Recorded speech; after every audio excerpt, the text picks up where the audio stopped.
இந்த அஜெண்டாவை நம்ம ஏற்க முடியாது. இந்த அஜெண்டாங்கிறது என்னன்னா, எல்ஜிபிடிக்கு அமைப்பு நாங்கள் அவேர்னஸ் கொடுக்குறோங்கிற பேர்ல இவர்கள் குழந்தைகளை சந்திக்கிறார்கள். குழந்தைகளுக்கு இதுக்கு என்னங்க சம்பந்தம்? நீ என்ன சொல்ல வர? எல்ஜிபிடிக்கு சார்ந்த ஹேட் மக்களுக்கு இருக்குது, அதை நாங்கள் போக்கணும்னா ஹேட் யாருக்கிட்ட இருக்கு? பெரியவங்க கிட்ட இருக்கு. குழந்தைகளுக்கு என்ன தெரியும்? அவங்களுக்கு ஒன்றும் தெரியாது. நீ வந்து எங்ககிட்ட பேசணும். நீ எங்ககிட்ட பேசாம குழந்தைகிட்ட போய் ஏன் உட்கார்ற? நீங்க உட்காரலன்னு தயவு செஞ்சு போய் சொல்லாதீங்க. இந்த இரவி அமைப்பு எங்க போய் உட்காந்துருக்குங்கிறது இப்போ நான் காட்டுறேன். சமூக பணியெல்லாம் செய்கிறாங்க. நீங்கள் சும்மா போட்ட ஒரு ஸ்க்ரீன்ஷாட் எடுத்து நான் பரப்புனேன். இப்போ நான் எடுத்து இருக்கிறத காட்டுறேன். இது இந்த இரவி ஆர்கனைசேஷன் ஸ்கூலாக போகிறாங்க. அவங்க வெளிப்படையாக இந்த எல்ஜிபிடிக்கு அஜெண்டா வச்சுக்கிட்டு போல மாறா அவங்க என்ன பண்ணுறாங்கன்னா, சைல்டு அபியூஸுக்கு நாங்கள் எதிராக பண்ணுறோம், அதுக்கு அவேர்னஸ் நாங்கள் ஏற்படுத்துகிறோம், இதுக்கு நாங்கள் அவேர்னஸ் ஏற்படுத்துகிறோம், குழந்தைங்களுக்கு அந்த மாதிரி அவேர்னஸ் இந்த மாதிரி அவேர்னஸ் ஏற்படுத்துகிறோம்னு வெவ்வேறு டேக்லைனை போட்டு தான் போகிறாங்க. ஏன்னா எந்த குழந்தைக்கு போகிறோம் அப்படின்னு இல்லை ஆதரவற்ற குழந்தைகளுக்கு மட்டும் இவங்க போகிறது இல்லை, வெவ்வேறு பெரிய பெரிய ஸ்கூல்ஸ்க்கும் இவங்க போகிறாங்க. புரியுதுங்களா?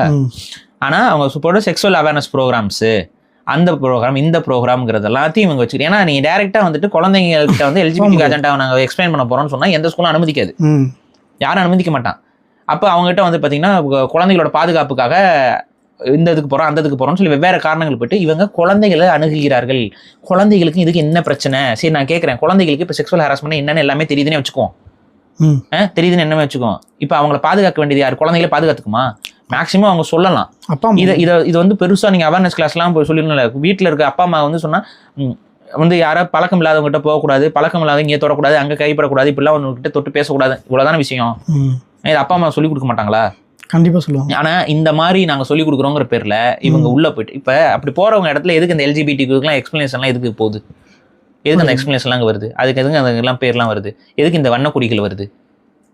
இதுகளுக்கெல்லாம் விளக்கங்களாம் கொடுப்பீங்களா? ஸோ நீங்கள் இதெல்லாம் பண்ணியிருக்கீங்க. இந்த இரவிங்கிற ஆர்கனைசேஷன் இதெல்லாம் பண்ணிக்கிட்டு இருக்கிறாங்க. அதற்கான சான்றுகளை இப்போ காட்டுறேன், பார்த்துக்கோங்க. ஸோ இப்போ நான் என்ன சொல்கிறேன்னா, ஒருவேளை நம்மளாம் குழந்தையா இருக்கும் பொழுது இதே மாதிரி ஸ்கூலில் வந்து நீங்கள் பொண்ணாக உணர்றீங்களா, பையனாக உணர்றீங்களா, உங்களுக்கு பொண்ணுங்களை பிடிக்குமா, உங்களுக்கு பசங்களை பிடிக்குமாலாம் நம்மக்கிட்ட யாராவது பேசிக்கிட்டு இருந்திருந்தா நம்ம இந்த மாதிரி ஆணாகவோ பெண்ணாகவோ நம்ம இங்கே உட்காந்துருப்போமாங்கிற ஒரு கேள்வியை மட்டும் உங்கள் மனசுக்குள்ள கேள்வி கேளுங்க.